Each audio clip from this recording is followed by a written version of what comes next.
Your resolution, and of course included that's why the open and transparent language was included. This resolution does the opposite. That's all I'm trying to figure out is why not say the Oversight Committee is going to have, quote, open and transparent proceedings. We're going to require them to hold a public hearing, and we're going to require them to issue a report. Why is the language permissive, and why has open and transparent been deleted? And this isn't a political argument. It's a good faith question.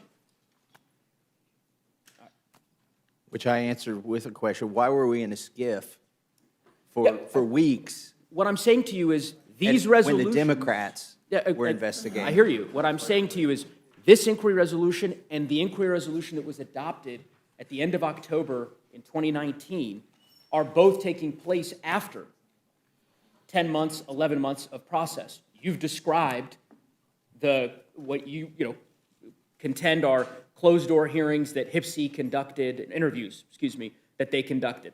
Obviously, you've heard us talk about closed-door interviews that Oversight has conducted.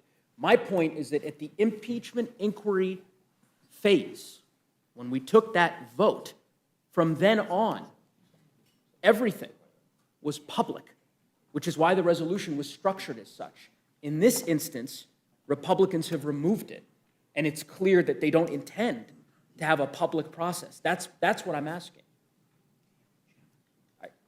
Well, I suspect at some point the other side of the aisle will claim that the information that's being publicly released has no business being in the public about bank records and things like that. So maybe it's an effort to respect the wishes of the other side. Oh, I'm sure that's the reason, Mr. Massey. But I yield back. I thank the gentleman. I'm going to yield to the ranking member. I'll just simply say again, this is a good faith argument.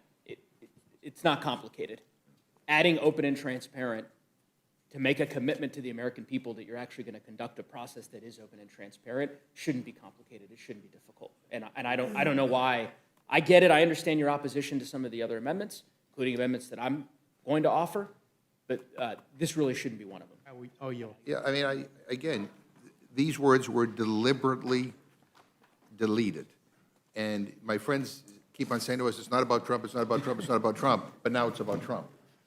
So you can't have it both ways. But again, deliberately deleted the words open and transparent. And with all due respect, the process that you are conducting right now, I don't believe is open and transparent. And by the way, I mean, I'm not on the Oversight Committee either, but some things, especially on the first impeachment, were classified, and there was a reason for some of that. But again, all we're asking for is the gentleman to put back in the words open and transparent. For some reason, Republicans deliberately removed it. None of us can figure out why, but I support the gentleman's amendment. I yield. Thank you for yielding. I yield back. Thank you, Mr. Chairman. Thank you very much. Is there any further discussion or debate on the amendment? Hearing none. Questions on the amendment? All those in favor say aye. Aye. Those opposed say no. No. Noes have it. As for your recorded vote. Recorded vote's been requested. The clerk will call the roll. Mr. Burgess. Mr. Burgess, no. Mr. Reschenthaler. Mr. Reschenthaler, no. Mrs. Fishbach. Mrs. Fishbach, no. Mr. Massey. Mr. Massey, no. Mr. Norman. Mr. Norman, no. Mr. Roy. Mr. Roy, no. Mrs. Houchin. Mrs. Houchin, no. Mr. Langworthy. Mr. Langworthy, no. Mr. McGovern. Mr. McGovern, aye. Ms. Scanlon. Ms. Scanlon, aye. Mr. Neguse. Mr. Neguse, aye. Ms. Leisure-Fernandez. Ms. Leisure-Fernandez, aye. Mr. Chairman. No. Mr. Chairman, no. Clerk will report the total. 4 yeas, 9 nays. The noes have it. The amendment's not agreed to. There are additional amendments.